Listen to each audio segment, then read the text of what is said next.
Tá. Gabriel. João Paulo.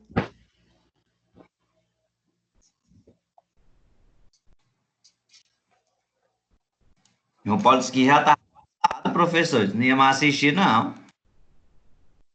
Tá certo. Laiane, não tá? Tô brincando, professor. Leonardo. Matheus. E coxinha. Nilmara. Nilmara e o Rodrigo, né? Simila. Olá. Simila acabou de entrar. E a Thaís. Tainá não apareceu esse cara. A Vanessa dormiu. Essa Isabel aqui, ela tá estudando a aula errada. Ela voltou lá para a disciplina do signo. Rapaz, ontem um aluno veio reclamar comigo que tinha muita falta. Eu disse assim, eu tenho todas as chamadas gravadas. Se você quiser assistir...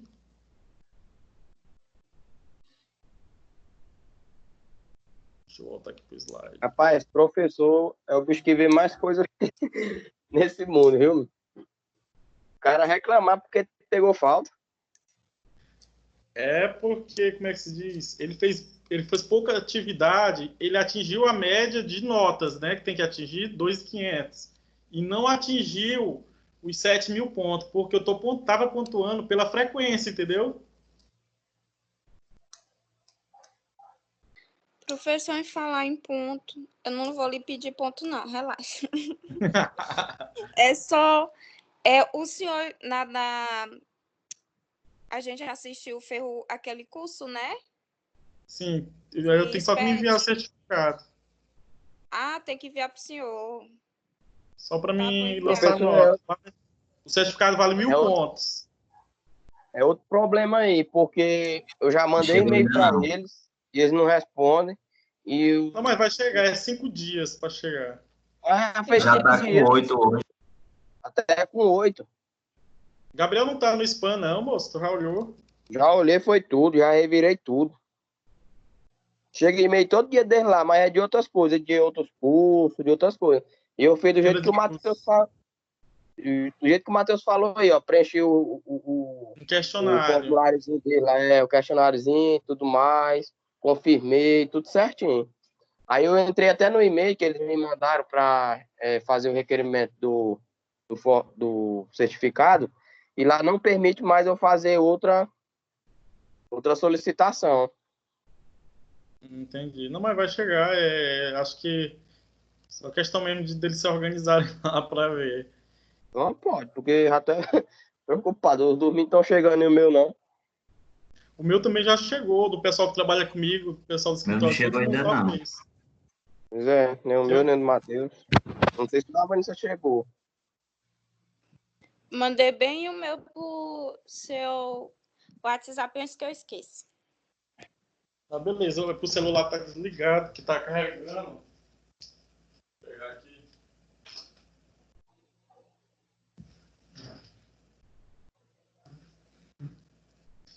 Vamos lá. A gente falou inicialmente, né, na aula passada, em relação ao lucro real trimestral, né? Como é feito, como é calculado, né? E como é feito o pagamento. O lucro real trimestral. Agora a gente vai dar sequência à estimativa mensal. Eu vou ser mais breve com a estimativa mensal para dar tempo para a gente chegar no presumido, porque senão a gente vai, como se diz, vai passar por cima de muita coisa. Se não dá, porque pela estimativa mensal tem muita coisa, mas só que pelo slide depois tem algumas coisinhas que vocês vê com calma. É mais a legislação mesmo. Vamos lá. O lucro real estimativa mensal. É uma forma de tributação anual onde o imposto de renda e a contribuição social sobre o lucro líquido são apuradas mensalmente e determinadas sobre base de cálculo estimada. São apuradas com base na receita bruta mensal, aplicando os percentuais previstos no regulamento do imposto de renda de 99, com base em balanços ou balancetes, suspensões ou revisão. como é que é feita essa estimativa mensal? A gente pega os balancetes e apura o lucro naquele período que a gente precisa pagar o imposto. Pode ser que vai ter ajuste, vai ser lançado outras despesas, devido à demanda de funcionária, devido à documentação, e chegou a data de fazer o pagamento, aí a gente vai fazendo o quê? Pagando mensalmente. Por quê? O que acontece? Pensa pelo lado da empresa. Se a empresa apura de janeiro a março o trimestral e tem que pagar até o dia 30 do mês de abril, é um valor muito grande se for pago de uma vez para o caixa da empresa. Se for diluído durante mês a mês, terminou o mês de janeiro, eu tiro um balancete, apuro um valor estimado e mando pagar. Aí o que acontece? Quando fechar o ano, eu vou apurar o imposto do ano e vou ver quanto é que deu. E se eu paguei mais do que eu devia, eu vou compensar a diferença. Agora, se eu paguei menos do que eu devia, eu vou recolher a diferença. Em relação à estimativa mensal, eu acho, como empresa, a melhor forma de ir pagando esse imposto de renda. Eu, como empresa, por quê? Porque todo mês eu pago PIS, COFINS, ICMS, aí não pago imposto de renda, porque se eu optar por pagar trimestral, eu vou pagar todo no mês de abril referente ao primeiro trimestre, ou dividir em cotas depois. Aí o que acontece? Eu pagando todo mês um valor, acaba que eu não sinto tanto no meu caixa, né? Ele dilui no período. Aí, se eu deixar para pagar as cotas trimestrais, quando fecha o trimestre, igual vocês calcularam, lá na frente eu vou pagar juros, que é a Selic, né? Os juros mensal ali.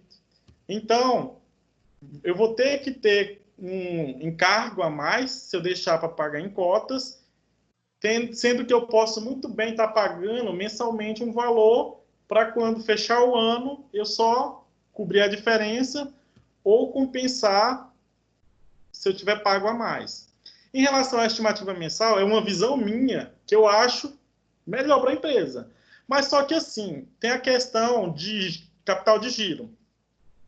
Se é uma empresa que ela precisa ter muito estoque com frequência, o ideal é que ela apura trimestralmente. Como assim? Esse dinheiro que ela vai pagando janeiro, fevereiro e março, essa estimativa mensal, se ela tem a opção de pagar no dia 30 de abril, no dia 31, último dia útil de abril do primeiro trimestre, é um tempo que esse dinheiro gira, né? Ela compra, vende. E esse dinheiro pode girar.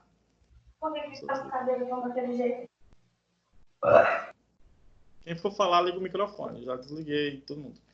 Aí o que acontece? Se é uma empresa que ela não tem muito capital de giro, então o interessante é que ela pague trimestralmente. Mas se chegou o dia de pagar no dia do trimestre e ela viu que está muito pesado para o caixa dela, pode dividir em cotas igual vocês fizeram, né? Pagando uma cota em abril, outra em maio e outra em junho. No caso agora, vocês fizeram o segundo trimestre, é uma cota em julho, outra em agosto e outra em setembro.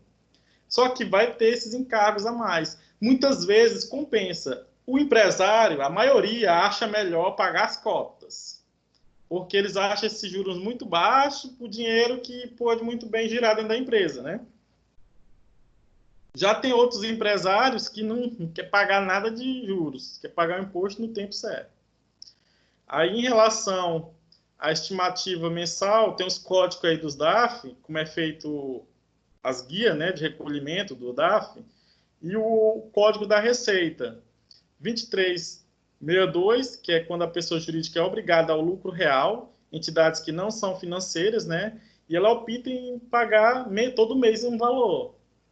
2319, as que são obrigadas, no caso as entidades financeiras, no caso os bancos, né, se elas optarem por pagar a estimativa mensal, elas podem pagar no 2319. 5993 são as não obrigadas com base no lucro real, de estimativa mensal, mas elas optaram em pagar estimativa mensal. Aí tem os demais aí de ajuste, né? 2430, quando for feito o ajuste anual, 23,90, quando for feito o ajuste anual para as entidades financeiras, no de cima 24,30 para entidades não financeiras, que são obrigadas, e aqui abaixo 24,56 para as pessoas jurídicas não obrigadas, que são as que optaram pelo regime do lucro real, no caso, né? Saí da faculdade, o povo nunca nem me disseram que era um DAF. Vamos lá. Aprendi apanhando. Em relação à escrituração comercial e fiscal do lucro real, de acordo com Rodrigues, a pessoa jurídica sujeita à tributação com base no lucro real deve manter escrituração. Pessoal, agora eu pergunto para vocês, na opinião, é a opinião minha que eu dei, e na opinião de vocês, o que vocês acham? Pagar o imposto trimestral ou mensal? Estimativa mensal.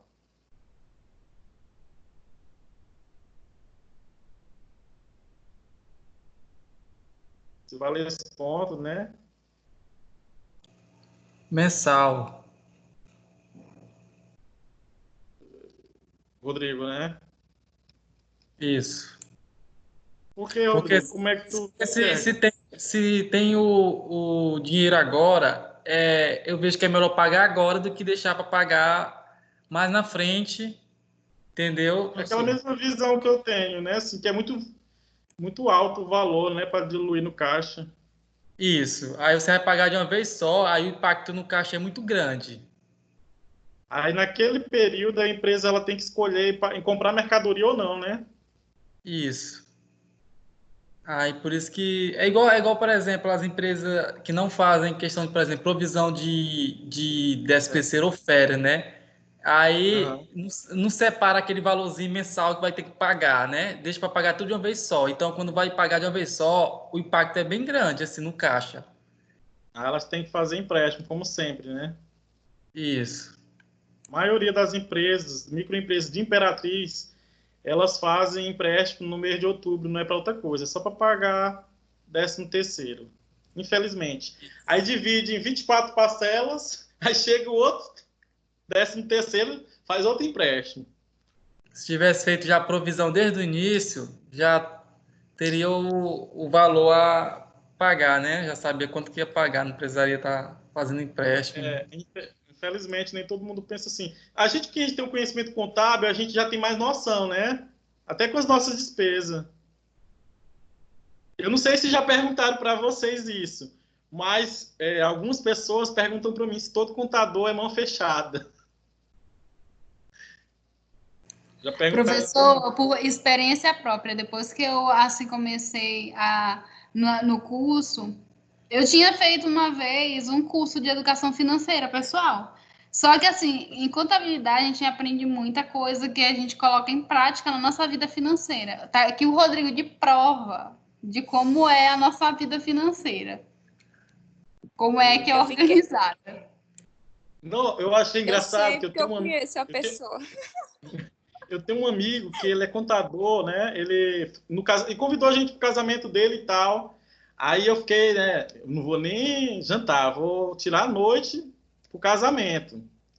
Cheguei lá, deu 10h30, o casamento, a festa acabou, né? Aí foi nós que ficamos comentando assim, em outro grupo, que ele não tava, lógico, né? Ô, gente, não teve bebida, a festa acabou, a gente só lanchou praticamente. Segundo os cálculos dele lá, o dinheiro que ele ia gastar com bebida, festa, depois ele justificou pra gente sem nem ninguém perguntar, né? Ele dava para pagar a casa, entre aspas, se ele tivesse contratado banda. Ele teve uma visão mais global, entendeu? Ele ia fazer uma festa para todo mundo, depois ficar falando bem ou mal, e ele ficar zerado, no prejuízo. Tendo em vista, no momento que ele estava passando, ele disse que seria mais interessante a casa. Eu achei uma boa visão dele. Só que a gente, assim, nós como contadores, a gente já vê lá na frente o problema. Não sei se vocês já perceberam isso.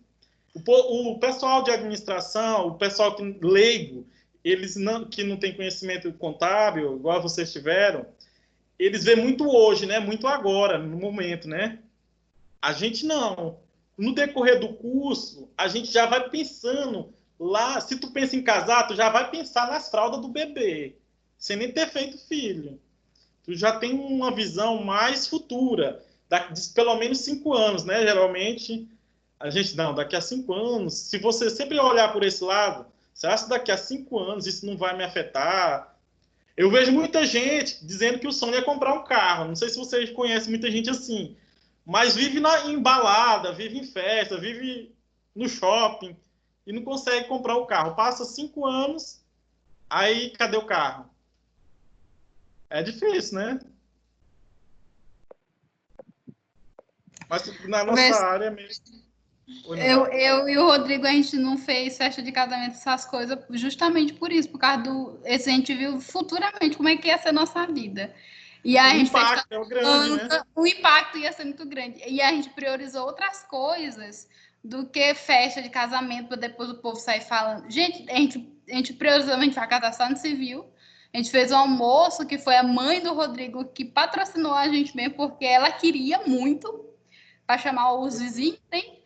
Mas a gente se desfez de muita coisa. Para futuramente a gente não tá, vamos assim, brigando por causa de conta aí, vamos assim, de despesa aí para pagar. Enfim, foi a melhor coisa que a gente fez. A melhor coisa, porque hoje em dia a gente é tão sossegado.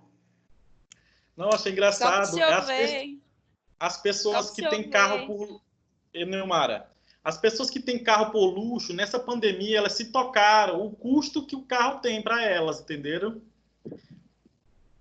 3 meses em casa, eles estão percebendo o quanto eles gastavam com o carro. Por exemplo, o meu irmão, ele teve um lucro líquido, olhando para o lado do carro, de mais de R$ 1.300 em 3 meses, trabalhando em home office.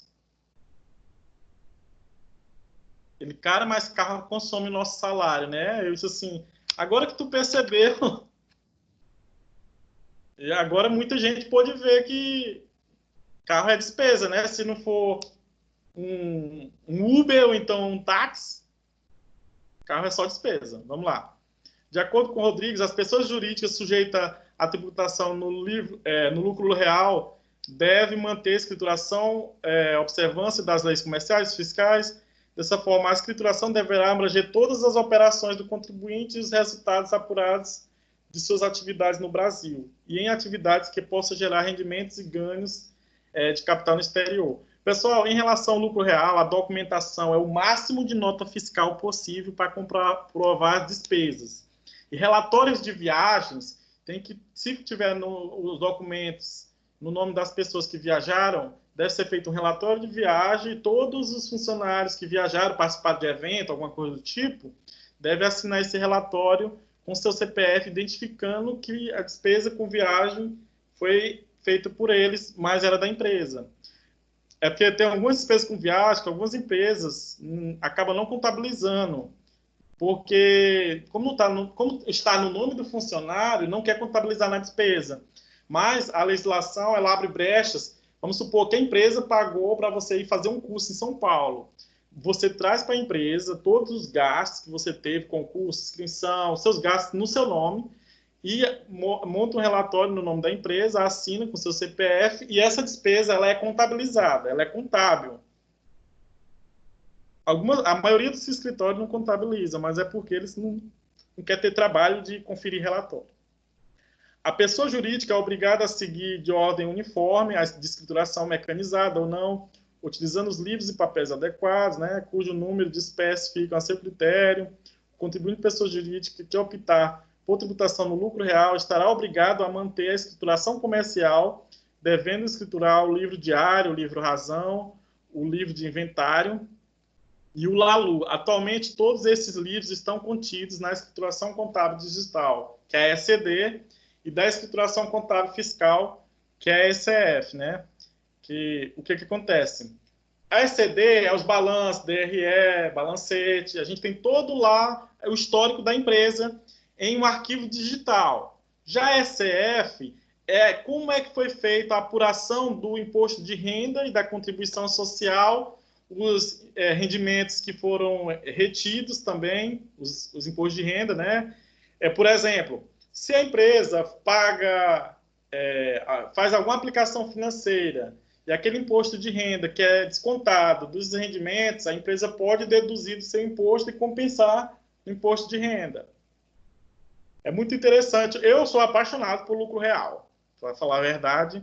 Já a maioria dos contadores não querem saber de lucro real, porque demanda muito mão de obra, trabalho. Mas, na verdade, demanda mão de obra se a empresa for muito bagunçada, né? O escritório, ou o contador for desorganizado. Mas a partir do momento que você organiza a documentação, organiza os lançamentos, faz um controle dos prazos, tranquilo quanto a isso. Esse ano afetou mais devido a gente ter que trabalhar em tempo reduzido, né? Acaba que acumulou muita coisa. Guarda do documento. Em relação à responsabilidade, a escrituração fica sob a responsabilidade do profissional qualificado nos termos da legislação específica, no caso, a gente, né, o contador, exceto nas localidades em que não haja profissional habilitado, quando ficará o cargo do contribuinte ou da pessoa por ele designada, né? Mas, de modo geral, o contador é que é responsável pela documentação que é entregue para a Receita Federal. E se for comprovado alguma fraude contábil, alguma coisa, o contador ele fica guardado numa celinha lá na cadeia de 2 a 6 anos, que é o tempo que ele pode ficar preso, se for fazer fraudes, né? E hoje, desde 2010, se não me engano, todo contador que trabalha para a prefeitura e câmara, ele responde legalmente junto com o prefeito ou prefeita, no caso, né? Pelas fraudes que acontecer. Eu vou até, como é que se diz? Eu fui convidado para trabalhar, né, numa certa prefeitura, eu me recusei. Algumas pessoas acharam estranho. Gente, é uma oportunidade boa, tal. Não, mas eu não tenho interesse. Porque o que acontece, pessoal?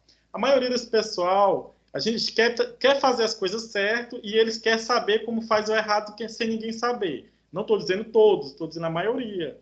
Então, para não ficar esse clima, eu acabei me saindo, né, de um problema futuro. Como a gente sabe, né, lá na frente é que o problema vem. Aí perder meu CRC, que foi tão suado, eu não quero, né? Arquivos magnéticos, arquivos, né?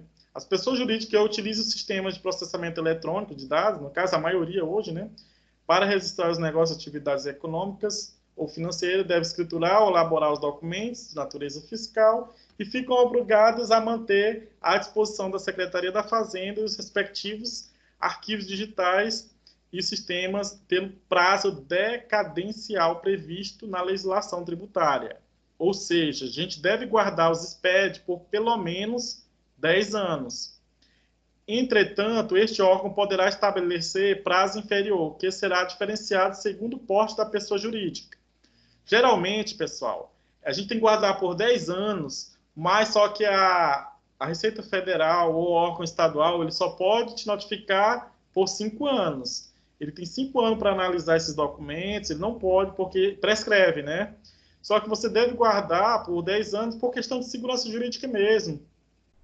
Enfim, eu não sabia até então, quando uma época eu passei por uma fiscalização, esse SPED e o ESF que a gente manda para a Receita Federal, os órgãos estaduais, eles não têm acesso.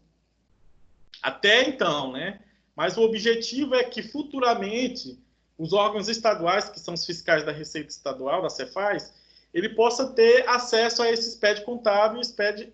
Por exemplo, quando ele chega na empresa para fiscalizar, a primeira coisa que ele quer é o SPED contábil. Aí eu perguntei para o fiscal, né? Uai, você não tem lá? Não, a gente enviou pelo programa da Receita Federal. Não, é porque o SPED a gente não tem autorização para acessar, porque ele é um documento da Receita Federal. A gente só acompanha o SPED CMS, aí sim. Que é o SPED CMS IPI, né? A gente envia, aí Contribuições. Contribuições do PIS/COFINS, né? Isso.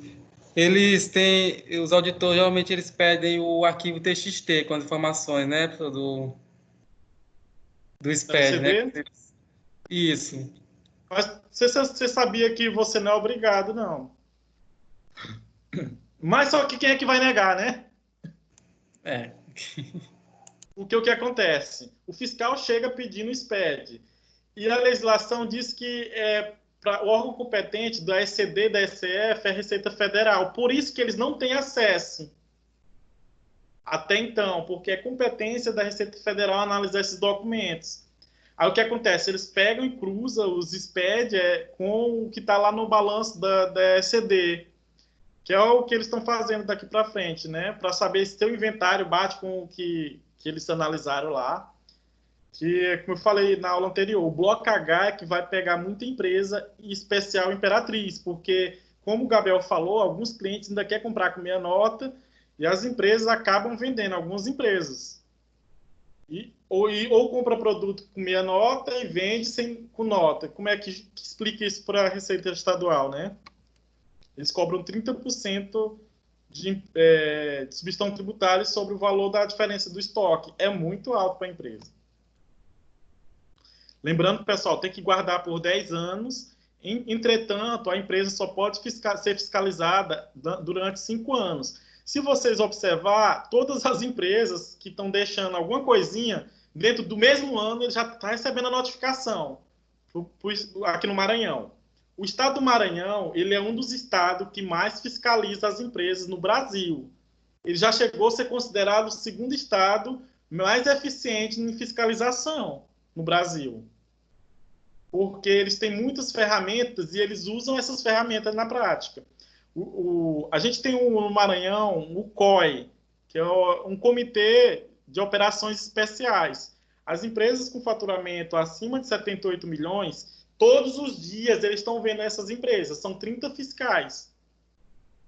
Aí o que acontece? Se tiver uma coisinha errada, já está a notificação lá no Cefaz.net. E você tem um prazo de, no máximo, 30 dias para regularizar, senão a sua inscrição é suspensa. Aí fica difícil, né? Apuração do imposto anual por estimativa. A gente viu por suspensão, né? Aliás, trimestral e o mensal e o anual por estimativa. Como é que é feito? Segundo Rodrigues, a pessoa jurídica optante pelo lucro real anual pode apurar o imposto de renda e a CSL com base na receita bruta oferida mensalmente, com base em balanços ou balanceio de suspensão, como a gente falou. Entretanto, ao mencionar a receita bruta, faz-se necessário classificar a receita bruta segundo o artigo 12 da Lei 1598 de 77, com redação dada pela Lei 12.973 de 2014. A base de cálculo. Segundo Rodrigues, a base de cálculo do imposto mensal será a somatória dos seguintes valores: o resultado da aplicação dos percentuais da atividade sobre a receita bruta mensal, proveniente das vendas de mercadorias, produtos de prestação de serviços e de outras atividades compreendidas no objeto social da empresa. Ou seja, todas as receitas, né, depois os ganhos de capitais e outras receitas, outros resultados auferidos do mês, não compreendido na receita bruta proveniente das atividades de vendas de produto de fabricação própria.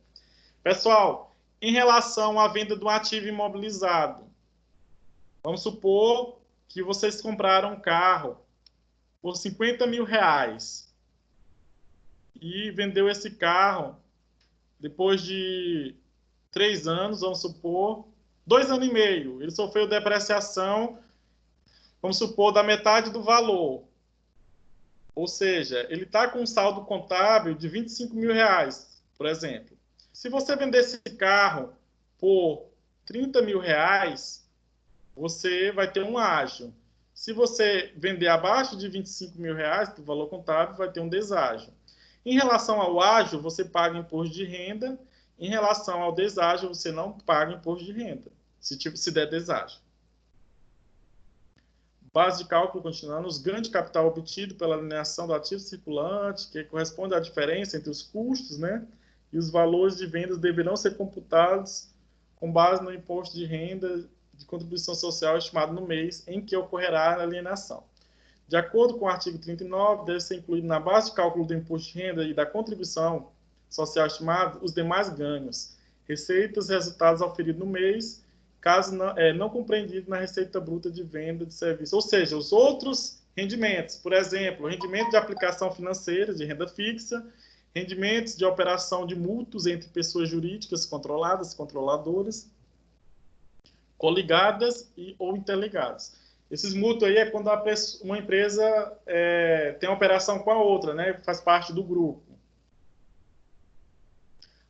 Também entra na base de cálculo ganhos líquidos de operações financeiras, de renda variável, no caso de ação, né? Ganho de capital. Pessoal, em caso de ações, é engraçado. Se você faz day trade, muitos aqui não vão entender, mas se vocês tiverem curiosidade depois, day trade é quando eu compro a ação e vendo no mesmo dia. Eu pago 20% de imposto de renda sobre o lucro. Agora, sim, o swing trade, quando eu compro a ação hoje e vendo um dia após hoje, ou seja, amanhã ou depois, ou daqui um mês ou daqui um ano, eu pago 15% sobre o lucro do imposto de renda se passar de 20 mil reais o valor da venda. Se não passar de 20 mil, eu não pago imposto de renda. Aí, o pessoal que entra muito afobado para comprar ação, eles não olham, não estudam isso. Acabam comprando e vendendo ação demais, acaba que todo o lucro que deu, ele é só para pagar imposto de renda. Aí, como é que eu faço? Eu vendo pelo menos por mês 20 mil reais, porque eu não preciso pagar imposto de renda. Mesmo eu tendo um lucro baixo, compensa eu vender e ficar com esse lucro do que eu vender depois 21 mil reais e ter um lucro de R$ 1.000 e ter que pagar imposto de renda. Eu vendi e perdi meu tempo. Trabalhei para o governo. Então, o ideal, quem tiver curiosidade depois, de estudar um pouco sobre isso, é interessante.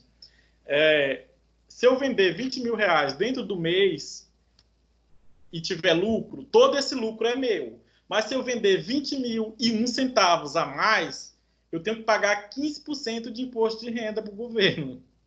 Ou seja, muitas vezes, se eu vendi 21 mil reais e tive um lucro de R$ 1.000, o meu lucro, eu tive prejuízo, na verdade, porque eu vou pagar imposto de renda de graça. Então, quando a gente está mexendo com ações na Bolsa de Valores, a gente tem que ter essa atenção também, porque o nosso lucro, na verdade, é só para pagar imposto de renda. Continuando, outros receitos que são ganhos auferidos em operação de cobertura realizada em Bolsa de Valores, de mercado futuro, de mercado balcão, juros remunerados de capital próprio, pagos ou creditados por sociedade da qual a empresa será sócio ou acionista, que é aqueles juros, né? Quando o próprio sócio empresta dinheiro para a empresa, a empresa tem que pagar imposto de renda para o governo.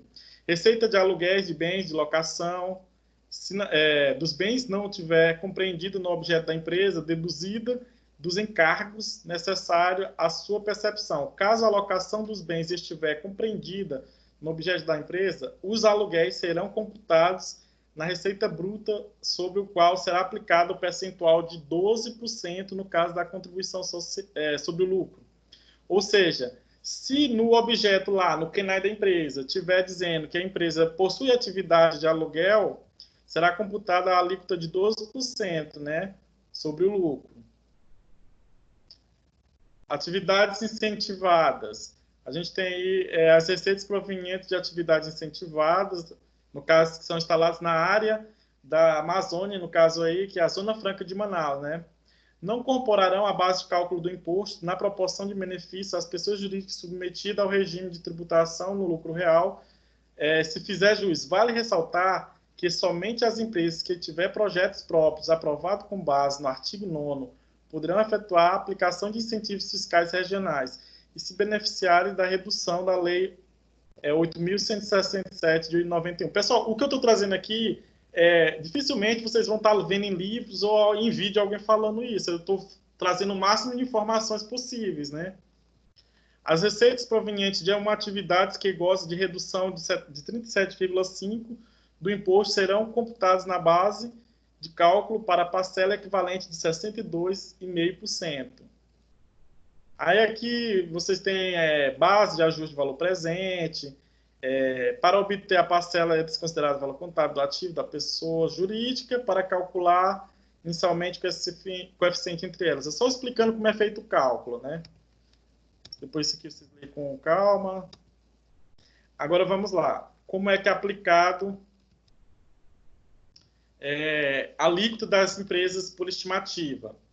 A gente tem aqui 1,6% sobre as revendas para consumo de combustível derivado de petróleo, álcool etílico e gás natural. Como é que é feito? Se eu optar em pagar todo mês um valor para o governo, eu vou pegar o valor da minha receita e aplicar 1,6% se a atividade da minha empresa for álcool etílico ou gás natural e combustível.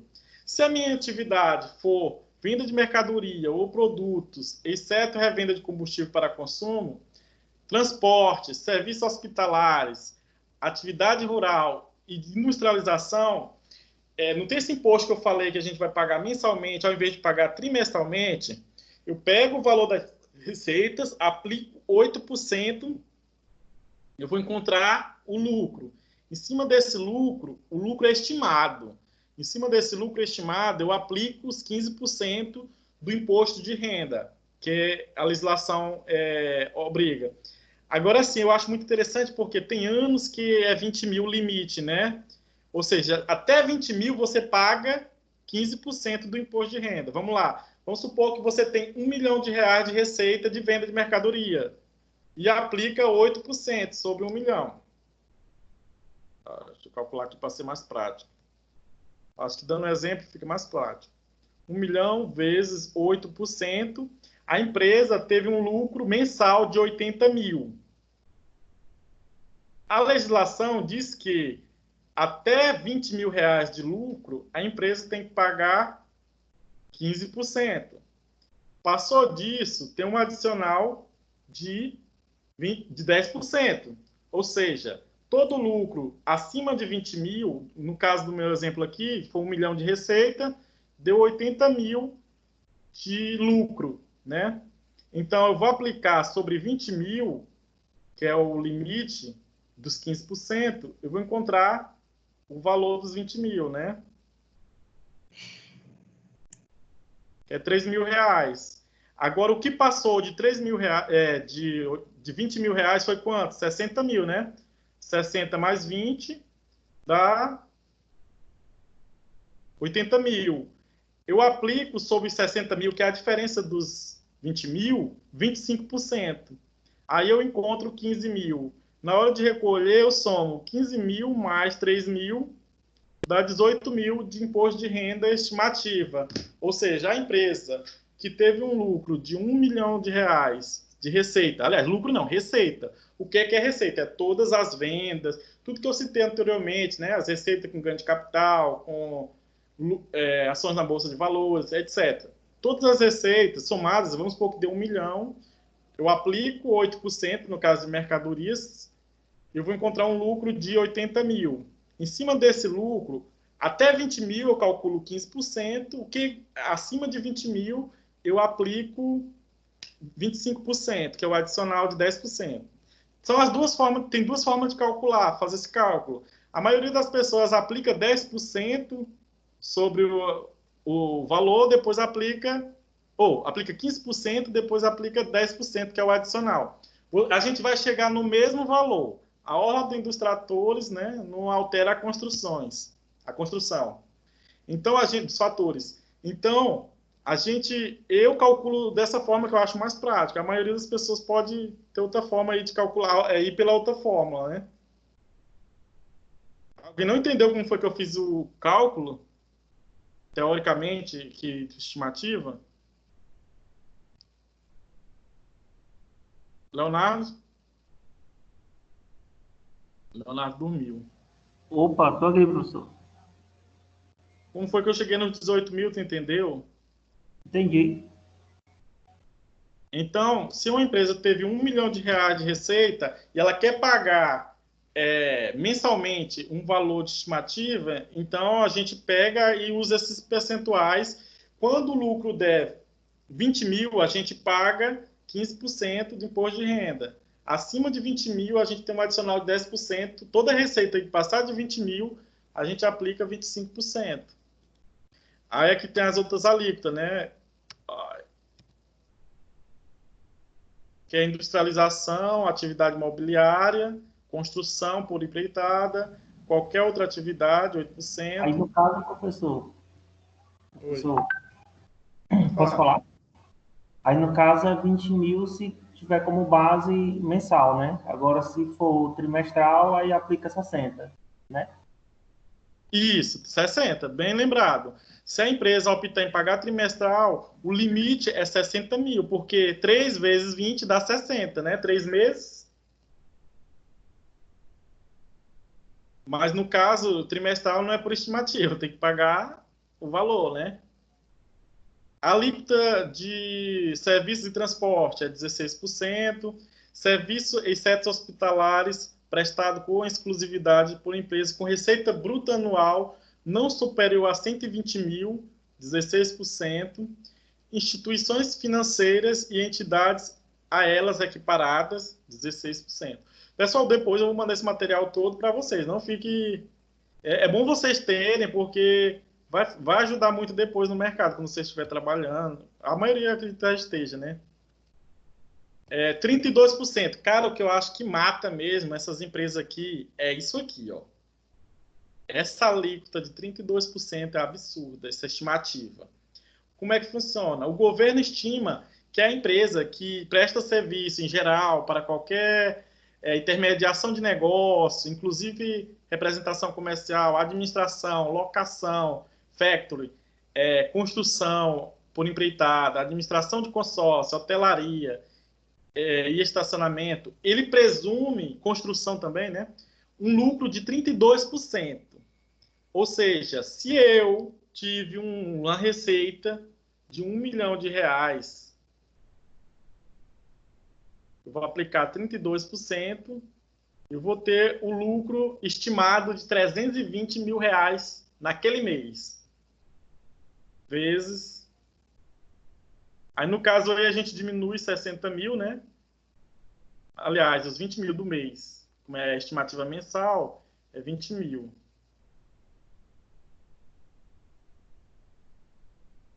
Até 20 mil eu aplico 15%, que vai dar 3 mil, né? 300 mil eu aplico 25%, que dá 75 mil. Mais 3 mil. Olha a diferença de uma empresa que é comércio para uma empresa que é da construção, hotelaria, administração de consórcio. No caso aí, essas atividades que está aí no slide, né?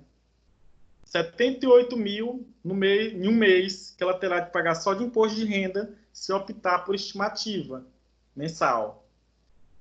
78 mil da empresa de comércio deu 18 mil, né? Então são 60 mil reais a mais. É dinheiro demais para a empresa, né? Acaba consumindo o lucro da empresa.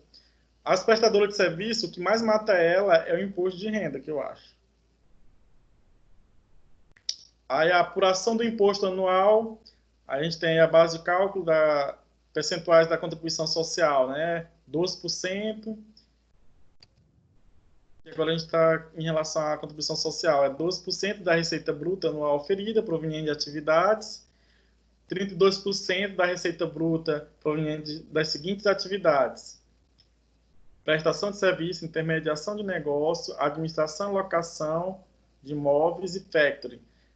É uma base estimativa que a gente usa no caso da contribuição social. 12%, né, das empresas provenientes de atividades que, no objeto social da empresa, segundo definição válida para imposto de renda, acaba sendo muito alto, né? A base de cálculo da CSL devida para cada mês corresponderá às seguintes somas: tem um ganho de capital, rendimento de aplicação, rendimentos auferidos de multas, ganho líquido. Acaba sendo as mesmas receitas do imposto de renda. Aí é só continuando explicando, né? Os percentuais correspondentes à contribuição. As pessoas jurídicas prestadoras de serviço, de transportes relativos ao exercício da profissão legalmente regulamentada, no caso aí, profissionalmente legalmente regulamentados, são os que têm conselho, né? No caso aí, a pessoa jurídica exclusivamente prestadora de serviço, exceto hospitalares, de transporte e os relativos ao exercício de profissão legalmente regulamentada. Ou seja, toda profissão que tem conselho, ela não paga 16%, né? ela paga mais. Poderá utilizar o percentual de 16% enquanto a sua receita bruta acumulada ao ano se comportar no limite de R$120 mil. Observando que, se a receita bruta acumulada até um determinado mês ultrapassar o limite, né, de 120 mil, o percentual de 16 mil fica sujeito ao percentual normal de 32%. Dentro do prazo mencionado da letra A, as diferenças do imposto poderão ser pagas sem acréscimo moratório. Só falando que é aquele mesmo caso que acontece do ICMS, né? Quando extrapola o limite, você paga como se fosse outra empresa normal. Aí a gente tem um exemplo, né? Apuração do imposto de renda anual estimativa. Vamos lá, por exemplo. Eu tenho aqui a empresa optante por lucro real que possua a receita bruta no mês de janeiro de R$40 mil, no mês de fevereiro de 2018, R$50 mil, e a receita bruta no mês de março de R$60 mil. Eu tenho um total aí no trimestre de R$150 mil. Nesse caso, como a receita total do período em questão ultrapassou 120 mil, a pessoa jurídica deve recalcular o percentual dos meses de janeiro e fevereiro, aplicando o percentual de 32%, porque ultrapassou o limite dos 120 mil lá estimado, né? Como é que é feito esse recálculo? Eu pego o imposto de renda com base, né, no percentual de 16%. Só de janeiro, né, eu aplico 16% e o imposto devido vai ser R$960, só da receita de janeiro. Aí, da outra receita que ultrapassou, no caso, né, eu somo lá os 40 mil e aplico 32%, eu vou encontrar 120 mil. Ou 12.800. Eu aplico em cima dos 12.800, 15%, e vou ter 1.920. Aí eu somo os dois, né? A diferença do imposto vai dar R$960. Na verdade, dá o dobro, né? 16%. Mais 16% dá os 32%. Recalculando o mês de fevereiro, eu tenho aqui 50 mil com 16%, 8 mil. Base de cálculo. Na base de cálculo dos R$8 mil, eu aplico os 15% e vou ter R$1.200 de imposto devido. O imposto devido no percentual de 32%, a receita bruta dos 50 mil, que é o mês de se refere, dá 16 mil, eu aplico os 15% e vou encontrar a diferença de 120 mil. Na verdade, ele vai pegar a receita toda depois, né, e aplicar os 32% e vai encontrar o valor devido, que é R$2.880. A diferença do imposto devido será recolhida junto com o imposto devido do mês de março, sem os acréscimos legais de juro, mora e multa até o último dia útil do mês de abril. É só dando um exemplo, pessoal, daquelas empresas que elas podem apurar com limite de 120 mil reais. Quando ultrapassar, tem que calcular como se fosse 32%, né? A diferença. Isso aqui depois eu mando para vocês com mais tempo. Vocês leiam. É só falando como é feito os ajustes, compensação de prejuízos fiscais. Isso aqui é interessante também, vocês dão uma lida. Vou ver aqui com vocês como é que funciona. Se uma empresa, vamos supor, se no ano de 2019 a empresa deu um prejuízo de R$1 milhão, ela não teve lucro, lá na DRE apurou e deu prejuízo, não deu lucro. A empresa ela poderá deduzir o limite de 30% do lucro e a outras condições pertinentes. Ou seja, a gente pode pegar, vamos supor, se no ano passado deu prejuízo de R$1 milhão, e aí, no primeiro trimestre de 2020, a empresa deu um lucro de 500 mil, eu posso aplicar 30% do lucro atual e deduzir compensado o imposto na base do cálculo, como prejuízos fiscais. Então, eu não vou pagar o imposto de renda em cima do 500 mil. Eu vou deduzir 30% do prejuízo e vou compensar no imposto apurado no primeiro trimestre. Então, esse prejuízo que deu ano passado, a gente utiliza ele para compensar no imposto de renda, que é os prejuízos fiscais, né, que a gente chama. Aqui está explicando o cálculo, como é feita a suspensão. Depois eu mando para vocês verem com calma. Aí tem as alíquotas, as atividades, intermediação de negócio, consórcio. A contribuição social, como é que é aplicada, né? Os 9% sobre o lucro. Tem explicando também como é feito o cálculo. As alíquotas, né, do imposto de renda, contribuição social.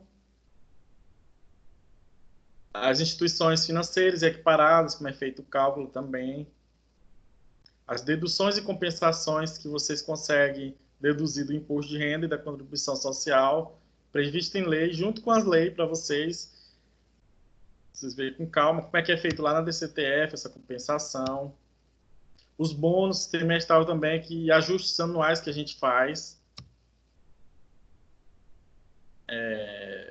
Bônus de adimplência fiscal. Como é que é feito o cálculo da multa, né, do recolhimento.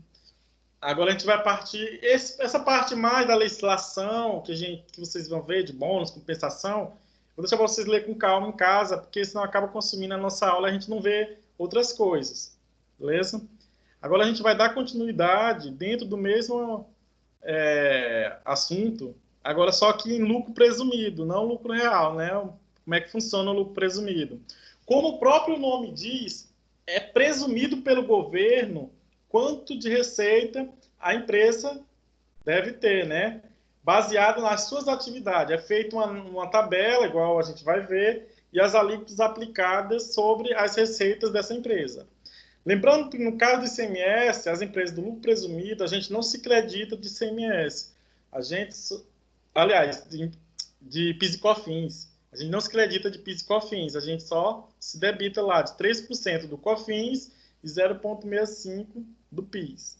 ICMS, pessoal, esquece ICMS, falei sem querer. Aí está a legislação pertinente às sociedades, né? Quem quiser fazer outro TCC, está aí na mão, ó, as legislação. Fique à vontade. Ainda dá tempo. A legislação pertinente sobre a forma jurídica. Vamos lá, lucro presumido. É uma forma de tributação simplificada para que se possa identificar a base de cálculo do imposto de renda das pessoas jurídicas e da contribuição social. Versam que o objetivo principal, como o próprio nome diz, se trata da presunção do lucro. Esta presunção é estabelecida pela Receita Federal de acordo com os ramos e atividades. Pessoal, essas empresas do lucro presumido, até fiscalização era difícil até pouco tempo. Antes dos SPED, pouco se via falar de empresas fiscalizadas por causa de imposto de renda e contribuição social. Agora, só nesse ano, no mês de janeiro, mais de 5 mil empresas foram notificadas pela Receita Federal, baseado nos SPEDs, né? Eles encontraram que as empresas não estavam declarando todas as receitas ou não estavam pagando a alíquota de presunção da Receita Federal devida. Algumas atividades que pagavam 16%, na verdade, teriam que pagar 32%, e etc. Vamos lá. Pessoas jurídicas autorizadas a optar pelo lucro presumido. De acordo com o artigo 13 da Lei 9.702 de 98, pode optar pelo lucro presumido as pessoas jurídicas cuja receita bruta total ano calendário anterior tenha sido igual ou inferior a 78 milhões. Ou seja, sou obrigado a estar no lucro presumido se minha empresa tem 50 milhões de reais de receita no ano anterior? Não sou obrigado, eu posso optar, né, pelo lucro presumido. Elas estão autorizadas a optar. Não é que a empresa teve menos de 78 milhões que ela é obrigada a ser do lucro presumido. Ela tem que, se porventura a atividade dela for mais proveniente, que seja mais, é melhor para a empresa que ela seja do lucro real. Se a atividade dela não for nenhuma das atividades que a gente viu lá que são obrigadas ao lucro real, ela pode optar pelo lucro presumido. 78 milhões de reais, ou a 6 milhões e 500 mil multiplicado pelo número de meses de atividade do ano calendário anterior quando inferior a 12 meses. Ou seja, se a empresa começou no meio do ano, a gente tem uma média aí de R$ 6.500, né?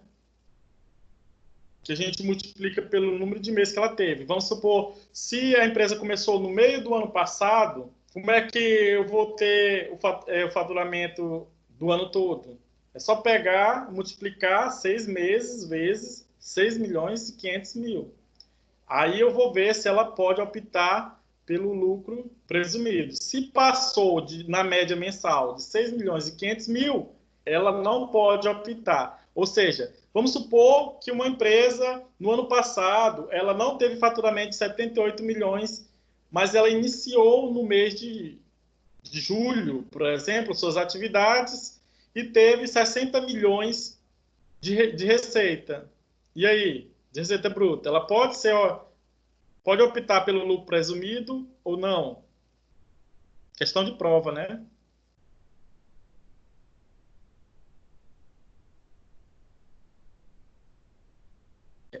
Vou perguntar novamente.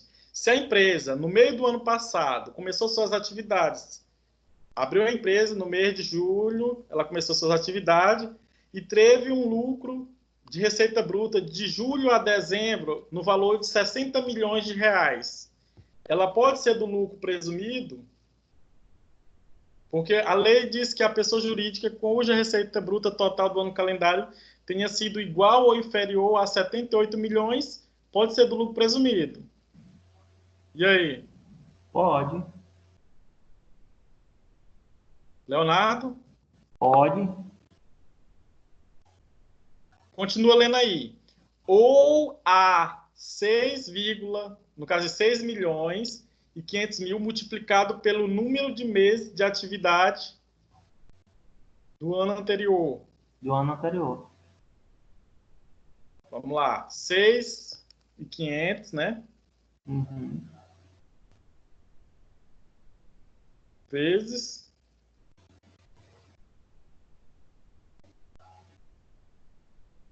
6 meses. Dá 39 milhões, né?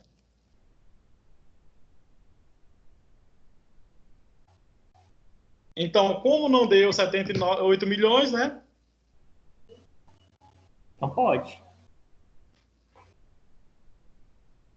Parece que ainda está confuso, Leonardo. Não, tô não. Tô afirmando, professor.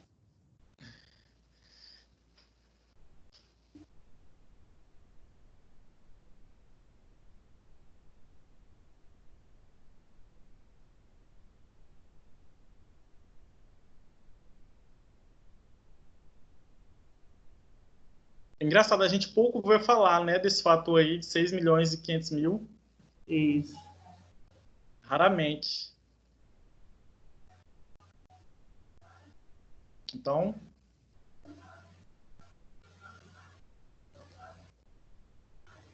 pode, né? Isso. Continua com o afirmativo que pode. O Rodrigo tá confuso ainda. O João Paulo hoje está no jogo. O João Paulo é porque acho que ele tava trabalhando. Acho que ele. Não sei nem se ele entrou. Tá aqui online.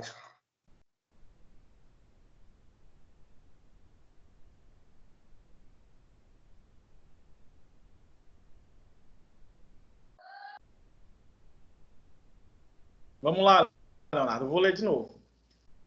De acordo com a legislação, com efeito a partir do ano 2014, pode optar pelo lucro presumido a pessoa jurídica cuja sua receita bruta total no ano calendário anterior tenha sido igual ou inferior a pessoas jurídicas cuja receita bruta total no ano calendário anterior tenha sido igual ou inferior a 78 milhões ou a 6 milhões e 500 mil multiplicado pelo número de meses de atividades do ano calendário anterior, quando inferior a 12 meses.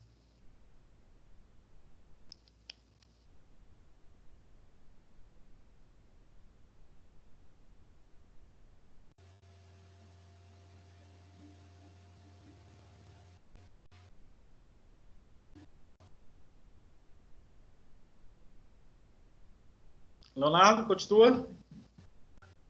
Como assim, professor? Vamos falar? O Rodrigo está em dúvida, não está aí. Rodrigo tá em dúvida. Não, professor, eu continuo acreditando que pode. Porque, multiplicando 6 milhões, né, e 500, né, ele também não pode ultrapassar os 78 milhões. Pega aí os 50 milhões e divide por 6, dá quanto? Vou pegar aqui.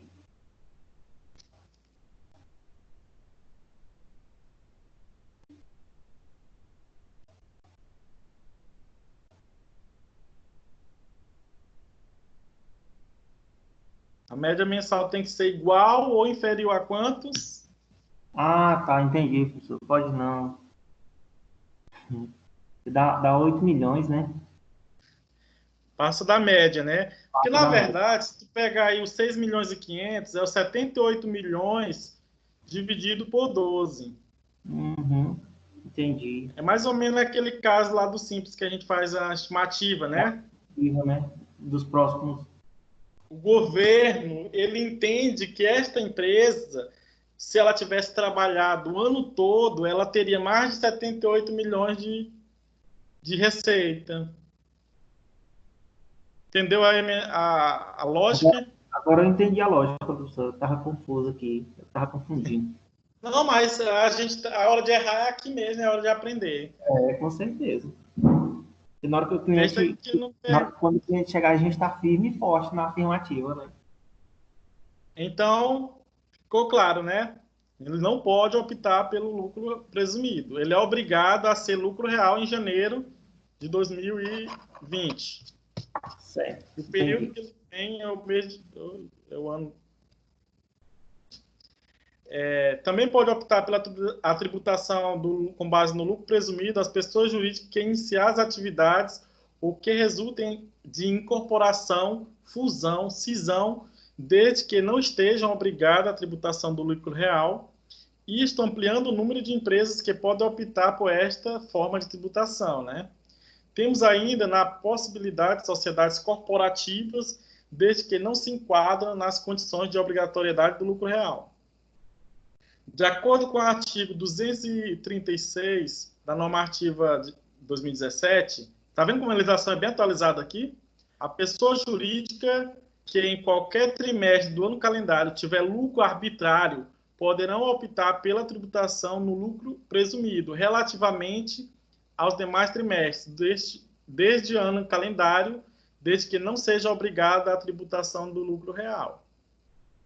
É só dizendo que ela pode optar pelo lucro presumido se ela for arbitrário, né? Se tiver seu lucro arbitrado. Quando é que é arbitrado? Quando pega fogo a documentação, né? Ou por algum motivo sumiu a documentação, etc. A gente tem que utilizar o lucro arbitrário.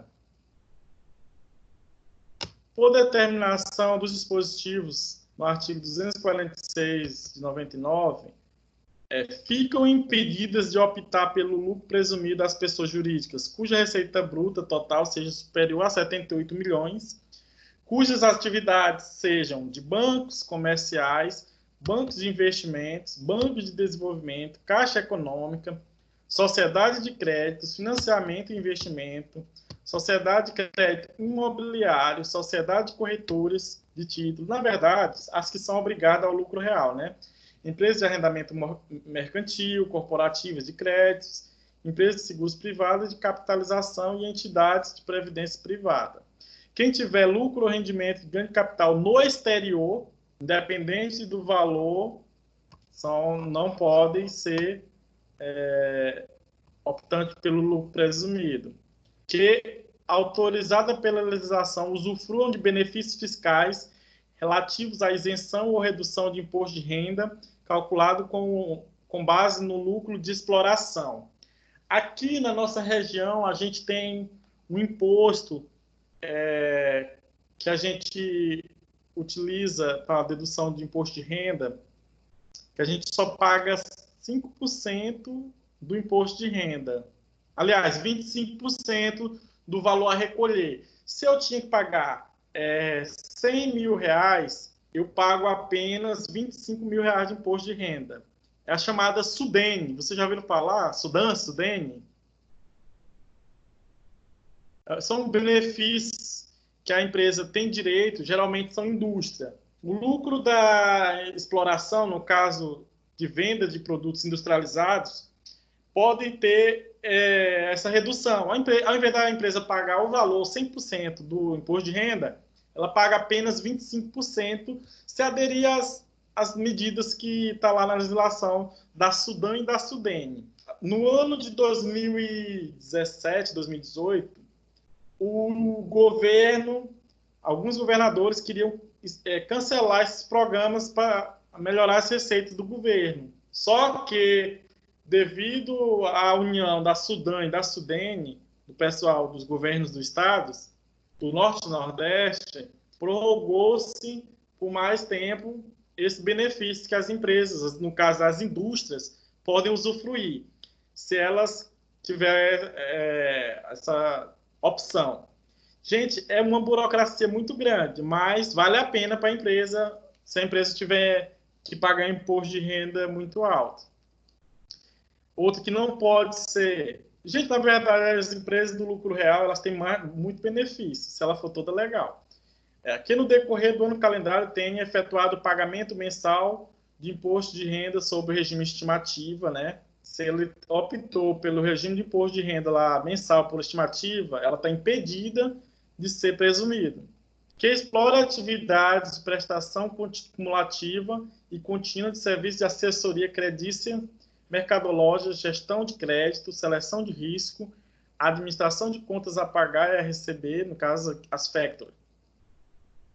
Que explora atividades de securitização de crédito imobiliários, financiamento, agronegócios, agência de fomentos, na medida provisória citada, e também as pessoas jurídicas que exercem suas atividades descritas na letra A, C e D, e que aderem ao programa de recuperação fiscal chamado REFIS, poderão, durante o período em que ficarem submetidas ao referido programa, optar pela tributação no lucro presumido, inclusive sociedades em contraparticipação. Também podem optar pela mesma tributação de sociedades corretoras de seguros por não equipararem as empresas de seguros para efeitos da obrigatoriedade da tributação do lucro real. No caso, se a empresa ela já aderiu ao REFIS, aí, né, elas poderão optar pelo lucro presumido. A receita bruta, né, como é feita, aplica o percentual com base no cálculo do imposto de renda e da contribuição social e será identificada conforme vendas que é constituída, produto de vendas, nas operações próprias, etc. As exclusões, receita bruta, os limites de exclusões. Os ganhos líquidos também envolvem a receita bruta do lucro presumido, a parcela da receita de exportação realizada a pessoas vinculadas ao domiciliado do país com tributação favorecida, que não tributem a renda em que atribute a alíquota máxima inferior de 20%. Né? Aí agora a gente os valores que não compõem a receita bruta para efeito de cálculo do imposto de renda no lucro presumido. As vendas canceladas, as devoluções de vendas, os descontos concedidos incondicionalmente e o IPI. As saídas que não decorrem de venda, exemplo, transferência de mercadorias para outros estabelecimentos da mesma empresa. No caso, é a transferência de mercadoria, né? As receitas decorrentes de valores em espécie pagos ou creditados pelo Estado e os valores decorrentes de ajuste do valor presente dos elementos do ativo. São receitas brutas que pode ser que não compõem o faturamento da empresa para efeito do lucro presumido. Ao valor determinado, mediante a aplicação dos percentuais sobre a receita bruta, deverão ser adicionadas demais receitas positivas decorrentes do conceito de receita bruta, tais como imposto de renda, os rendimentos de aplicação financeira. Pessoal, aqui na região, eu vejo muita gente que não paga PIS e COFINS sobre receita financeira. O governo ele vai pegar essas empresas tudinho. Ele está só esperando o momento certo, que agora a política não permite. Mas vai pegar muita empresa que não paga PIS e COFINS sobre receita financeira. A gente vê muita empresa na região que não paga, que não quer pagar. Rendimentos de aplicações financeiras, né, de renda fixa ou ganho líquido, juros remunerados. Na verdade, esse rendimento de aplicação financeira ele já vem deduzido imposto de renda, né? Juros calculados pela taxa Selic, incidentes sobre impostos e contribuições pagam indevidamente ou pagamento é maior. Os rendimentos obtidos através de multas e ganho de capital. Tem aí citando, né, quais são esses valores. Mudança do lucro real para o presumido. Vamos lá.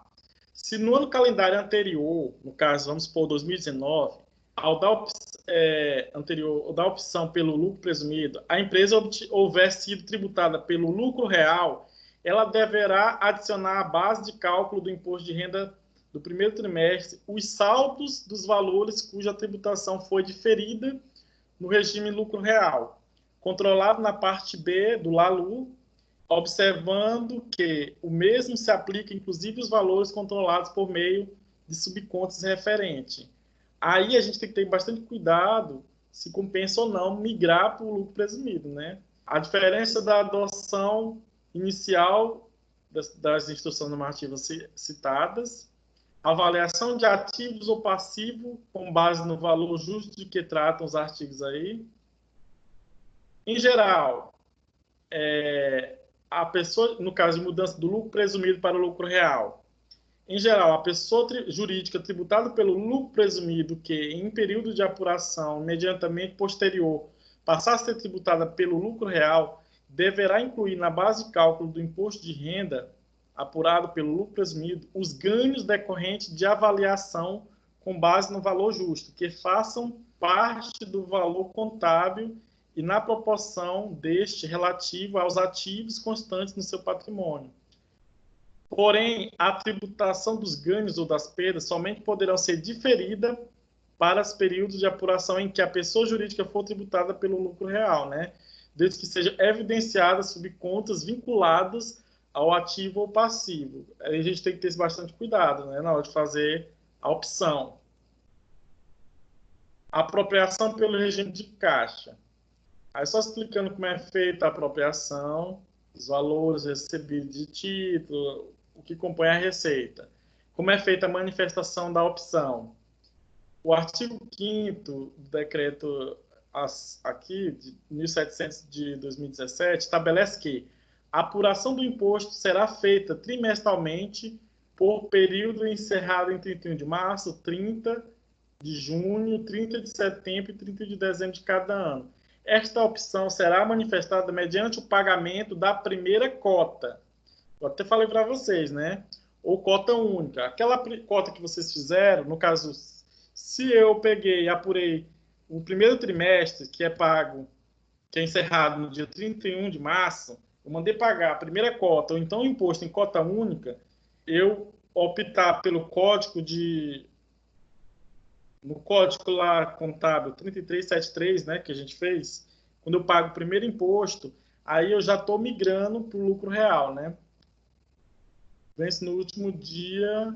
Aí tem aqui o código de pagamento, né? Caso a pessoa inicie suas atividades no ano calendário anterior, deverá efetuar o pagamento da primeira cota ou em cota única no trimestre em que começar as suas atividades. Nesse caso aí é quando ela mudar, né, do lucro real para o presumido.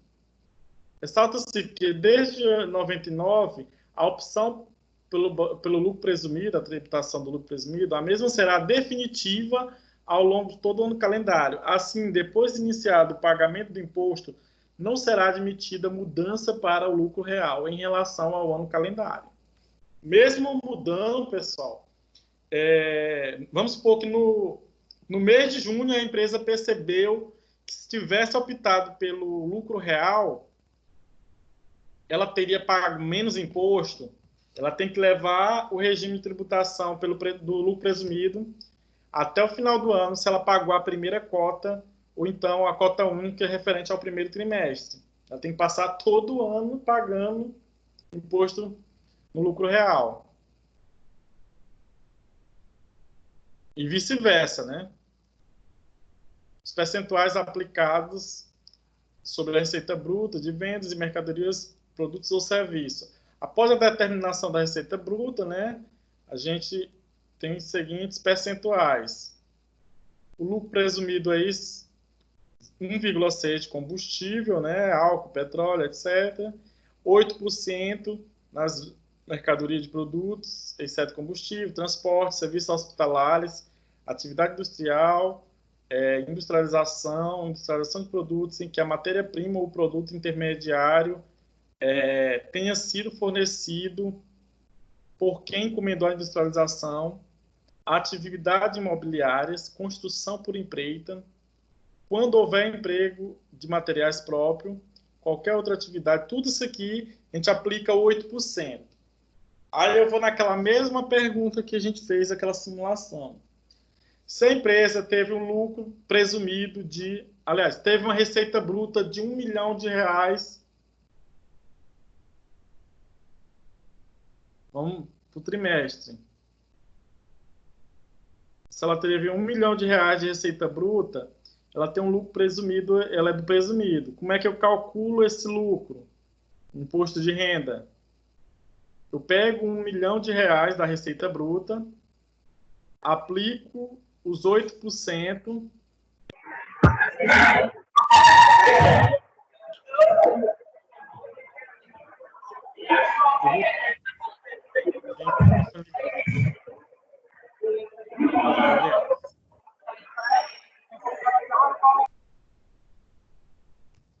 Falar, ligue o microfone, que eu desliguei todos. Vamos supor que a empresa, no primeiro trimestre de 2020, teve o lucro de R$1 milhão. Aliás, receita bruta. Então, tem um lucro presumido de 8%, né? Se for comércio, eu vou encontrar um lucro de R$80 mil. Quanto é que vai ser o meu imposto de renda?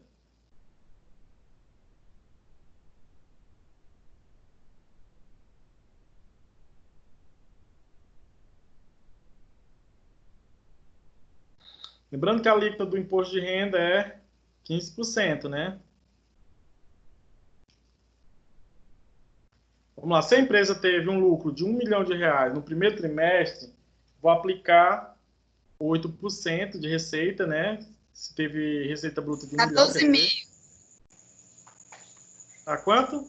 14 mil de imposto de renda. Leonardo, conseguiu quanto? Presumido, viu, Leonardo? Professor, eu estava bebendo água aqui. Como é que é a pergunta aí? A empresa teve uma receita bruta no primeiro trimestre de 2020, R$1 milhão. 1 milhão. Receita, Quanto né? é? Ela é comércio. Quanto é que é o imposto de renda do primeiro trimestre? Tá, eu vou calcular aqui o adicional e o imposto aqui, professor. Só um minutinho. Aí eu já lhe falo. Tá, beleza. Vai botar naquela planilha? Não, tem que fazer na calculadora. Não, eu não vou fazer em planilha, não. Eu vou achar a base aqui para calcular o adicional. O sistema É no primeiro trimestre, né? É tirar os 60 mil, certo? Porque você deu 60 mil, né? Isso, o adicional foi 60 mil. Tá, eu vou calcular aqui, só um minutinho. Eu não estou nem com calculadora aqui do lado. É trimestre, não é mês não, viu? Isso, por isso que eu falei 60 mil, é o trimestre. Tá.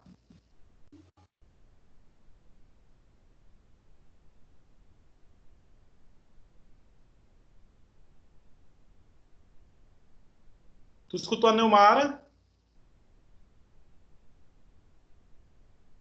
Leonardo. Professor, acho que ele não escutou, não. Como é que é? Ah, tá. Então tá bom. De preferência que ele não tenha escutado. Ah, então eu vou com a Neumara. 14 mil que ela falou, foi? Ah, ele escutou. Leonardo escutou, não acredito, não. Pessoal, algumas empresas que foram notificadas pela Receita Federal recentemente do lucro presumido, o que elas faziam? Elas aplicavam apenas 15% sobre os 80 mil. Algumas empresas. Parece que foi 5 mil empresas. Aí, pelo SPED, eles identificaram que estava errado e notificaram as empresas a retificar os SPED e pagar a diferença. É isso mesmo, é 14 mil reais, porque eu tenho 60 mil com a alíquota de 15%, né? Eu vou encontrar 9 mil e dos 20 mil eu aplico 25%, que eu vou encontrar 5 mil. 5 mais 9, 14 mil reais. Isso mesmo, Neumara. Não é qualquer um que enrola essa controladora, não. Não, o Sidney ensinou direitinho a calcular. Ótimo. Vocês estão bem encaminhados, graças a Deus. Graças O que a vai Deus. mudar? O que vai mudar, pessoal? É a alíquota e de acordo com a atividade. É só a gente ter essa atenção. Porque o que acontece? Se a atividade for essa aqui, de 32%, se for serviço, e eu estar calculando 16%, a Receita vai saber, a Receita Federal. Não adianta a gente querer aplicar a alíquota de 16%, sendo que a atividade que está aqui é intermediação de negócio, administração, locação, serviço de mão de obra. Se ele está nessas atividades, não adianta a gente pagar a presunção de 16%, porque depois vai ter que recolher a diferença com juros e multas e correção monetária. Aí o prejuízo para a empresa é maior. É muito complicado quando as empresas elas fazem parte dessas atividades aqui, no qual é 32% a presunção do lucro. Só que assim, na hora de fazer um planejamento tributário, a gente não pode levar em consideração apenas o imposto de renda. A gente tem que levar em consideração o PIS e o COFINS também, né? Porque a alíquota é bem mais abaixo. É 3% de COFINS e 0,65% de PIS. Então, tem todo um contexto na hora de optar pelo regime do lucro presumido. Para o governo, o lucro presumido é bom porque ele vai só esperar ali aquele imposto todo mês. Ele já tem mais ou menos a base de quanto você vai pagar todo mês, de acordo com suas notas fiscais. Então, para ele é mais fácil acompanhar. Agora, se ele não tem conhecimento ainda das suas despesas, esse controle geral, aí vai ficar difícil, né, ele fazer essa notificação. Já no presumido, para o governo é muito mais fácil. Para ele pouco importa se tu está dando lucro ou prejuízo, se tua empresa está indo para frente ou não. Desde pagando o percentual certinho que a legislação permite, ele não vai nem te notificar nada. Para o governo, o lucro presumido, na maioria das vezes, é muito melhor quando a empresa opta por esse regime. Porque todo mês ele pode lá contar com esses valores, né? De acordo com as notas fiscais retidas mensalmente. Agora a gente tem alguns casos específicos aqui, né? As empresas prestadoras de serviço de pequeno porte. Para as atividades desenvolvidas por empresas exclusivamente prestadoras de serviço, exceto hospitalares, de transporte e de sociedade civil, poderá utilizar o percentual de 16%, enquanto sua receita bruta do ano calendário permanecer dentro do limite de 120 mil.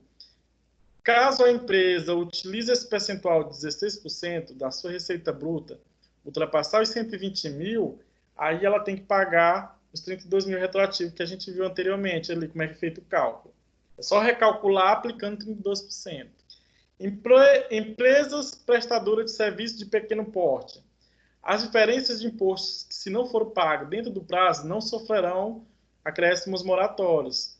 No início do ano calendário subsequente, ao da ocorrência do exceto, né, a empresa poderá voltar a utilizar o percentual de 16%, enquanto a sua receita bruta permanecer até o limite de 120 mil. Né? Empresas de corretagem e representação comercial. A corretagem e a representação comercial são consideradas atividades de intermediação de negócios e, portanto, as receitas delas originadas sujeitam-se ao percentual de 32%. Entretanto, se a pessoa jurídica for exclusivamente prestadora de serviço, inclusive de atividades de intermediação de negócios, e sua receita bruta for até o limite de 120 mil, poderá utilizar a parcela de cálculo do imposto de renda calculando 16%, né? Operação de industrialização. São os casos específicos que a gente está vendo agora. O ato declaratório da Receita Federal determinou novos dispositivos, né? O conceito de industrialização, com a finalidade de estipular a base de cálculo do imposto de renda da pessoa jurídica e da contribuição social. Segundo o artigo 700 do decreto, artigo 4 do decreto 7.202 de 2010, é caracterizada como industrialização qualquer operação que modifique a natureza, o funcionamento, o acabamento, a apresentação ou a finalidade de um produto, ou aperfeiçoe para o consumo, tais como a que exercia sobre matérias-primas ou produtos intermediários, importe na obtenção de espécie nova. Pessoal, alguns fiscais, muitas vezes eles não entendem nem a atividade que a empresa tem. Por exemplo, tem um fiscal, teve uma determinada empresa que ele perguntou, foi fiscalizar uma determinada empresa, perguntou se o produto era temperado, o vidro, no caso, era o produto que era comercializado, era temperado com sal, com óleo, como é que era esse tempero. Sendo que o produto ele é elevado a 700 graus Celsius, que é o tempero, que faz com que o vidro fique mais resistente. Muitas vezes, alguns fiscais eles não entendem a sua atividade. E a gente tem que deixar bastante claro, se for indústria, se está dentro dessas características aqui, né? Se modificou a natureza do produto, se melhorou o produto, se o funcionamento, o acabamento. Por exemplo, quando é que a gente faz um novo produto? Eu tenho duas matérias-primas ou mais, no qual eu gero um novo produto. Ou então eu dou um melhoramento em um produto que já existe. Isso é considerado industrialização. Na opção B aí tem aí. A quem importe modificar, aperfeiçoar ou de qualquer forma alterar o funcionamento, a utilização, o acabamento ou a aparência do produto, que a gente chama de beneficiamento. Por exemplo, se eu comprei uma barra de ferro e pintei ela, eu fiz um beneficiamento. É considerado como operações de industrialização. Aí a gente tem casos específicos de serviços hospitalares. As atividades de serviços hospitalares terão sua base de cálculo determinada a aplicação de 8% sobre a receita bruta. Para esse fim, serão considerados, de acordo com o artigo aí da Instrução Normativa, serviços hospitalares que se vinculam às atividades desenvolvidas pelos hospitais voltado diretamente à promoção de saúde prestados pelos estabelecimentos assistenciais de saúde que desenvolvam atividades previstas nas atribuições de 1 a 4 dessa resolução da Anvisa. São também considerados serviços hospitalares para fins dos dispositivos desse ato da pessoa jurídica. Em que situação eu vou aplicar a alíquota lá de 8% da tabelinha aqui? Considerados serviços hospitalares, né? Porque aqui ele diz que é 16%, né? Isso é os serviços hospitalares. Por que serviços hospitalares? Aqui, né? Serviços hospitalares. As prestadoras de serviços pré-hospitalares na área de urgência, eles pagarão 8% sobre o lucro, realizado por UTI móvel, instalado em ambulâncias de suporte avançado, tipo D, ou aeronave de suporte médico, e prestadora de serviços de emergências médicas, realizadas por UTI móvel, instalado em ambulância, classificados nos tipo A, B e C, que possuam médicos e equipamentos que possibilitem oferecer ao paciente suporte, avanço de vida. Segundo Rodrigues, desde 2009, o percentual de 8%, que é a presunção, aplica-se também aos serviços de auxílio de diagnóstico e terapia patológica, clínica, imanologia. Gente, o que é imanologia mesmo? Agora fiquei curioso.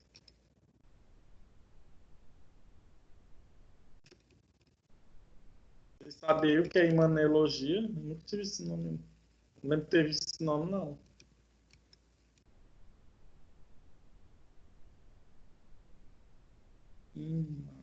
É imagenologia. É imagenologia, né? Aqui, ó, serviço patológico, né? Clínicas. Imagenologia, imagem, no caso que radiografia, né? Anatomia patológica e citopatologia, medicina nuclear e análises e patologias clínicas, desde que as prestadoras de serviço seja organizada sob forma de sociedade empresária.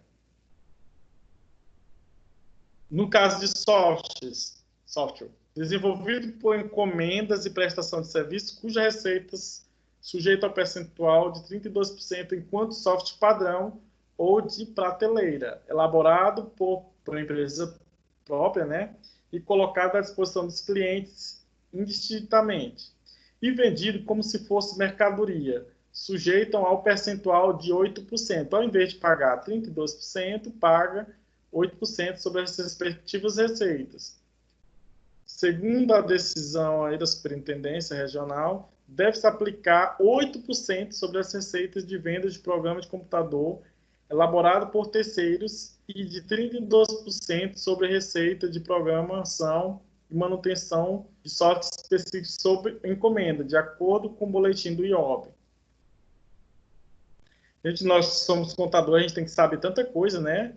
Se o software é criado por ele mesmo, se é revendido, tem manutenção. A solução de consulta da Receita Federal esclarece que a pessoa jurídica que presta um serviço na área de informática pode utilizar o percentual de 16% sobre a receita bruta para fins de determinação do lucro presumido, desde que obedecidos os demais requisitos que a gente viu anteriormente, né, na legislação. Aí, em relação a serviço, atividade de hotelaria, né, 32%. No caso de atividades diversificadas, desde que segregadas as respectivas receitas, aplica-se o percentual de 8%. Se tiver alguma atividade voltada para a hotelaria, que não faz parte da hotelaria, mas está junto, né, é 80% sobre a venda de receita com refeição e 32% da prestação de serviço da hotelaria, né? Muitas vezes, alguns hotéis, eles até evitam dar nota fiscal. Não sei se já aconteceu com vocês. Comigo já aconteceu. E, às vezes, quando eles emitem, eles querem que a gente pague o ISS para a prefeitura. No caso de escolas e creche, as escolas e as creches são consideradas sociedades prestadoras de serviços relativo ao exercício de profissões legalmente regulamentadas, razão pelo qual as receitas delas originadas, né, sujeitas ao percentual de 32%, ficando proibida a utilização do percentual de 16% e ainda que a receita bruta anual permaneça dentro do limite de 120 mil. No caso de escolas e creche, é 32%, a presunção da receita, né?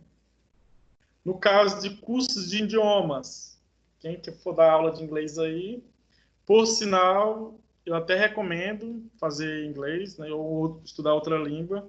Eu sinto falta disso, tenho muita vontade de aprender, mas coragem é pouca. Segundo a solução da divergência número 14 de 2003, a pessoa jurídica que prestar serviço relativo a curso de idiomas, por não se tratar de serviço de profissão regulamentada, pode utilizar o percentual de 16%. Se não tivesse essa solução aqui, ela teria que pagar 32%, né? Porque se encaixava na atividade de escolas, né? Por ser uma profissão, né, não regulamentada, não se tratar de serviço de profissão regulamentada, pode ter a presunção de 16%. Serviços em geral, como limpeza e locação de mão de obra. De acordo com a consulta aqui, a receita bruta oferida pelas pessoas jurídicas tributadas decorrente de prestação de serviço em geral, como limpeza e locação de mão de obra, ainda que esteja fornecido os materiais em gerais, né? É 32%. Pessoal, nessas atividades do lucro presumido, por mais que a gente ache alta, muitas vezes é melhor estar no lucro presumido do que no lucro. No lucro real é só se tiver muita despesa a empresa.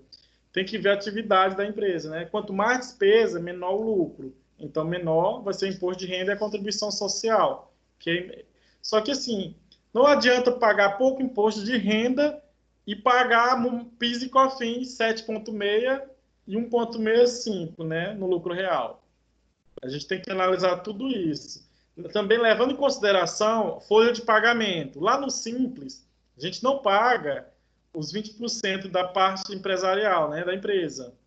Por mais que a gente paga uma alíquota muito alta no Simples, a gente tem alguns benefícios. Lembrando que dentro do Simples, pelo fato da empresa já ser simples, ela não pode ter outros benefícios. Por exemplo, da Sudan, da Sudene, elas não têm direito, porque o governo já entende que ela já é beneficiada pelo fato de estar no Simples Nacional. Vocês têm alguma pergunta relacionada a esses assuntos que a gente viu?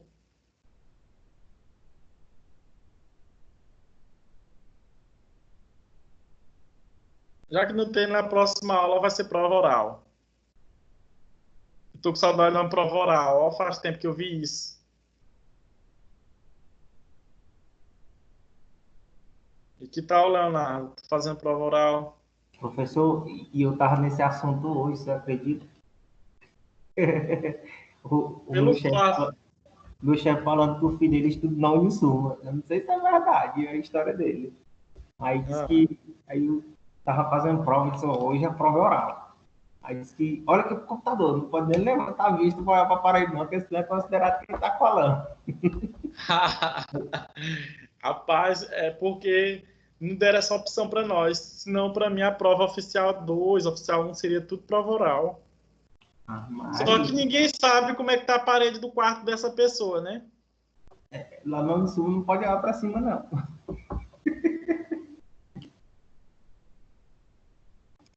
Eita, faz tempo. E a minha raiva de prova oral na escola, na minha época, né?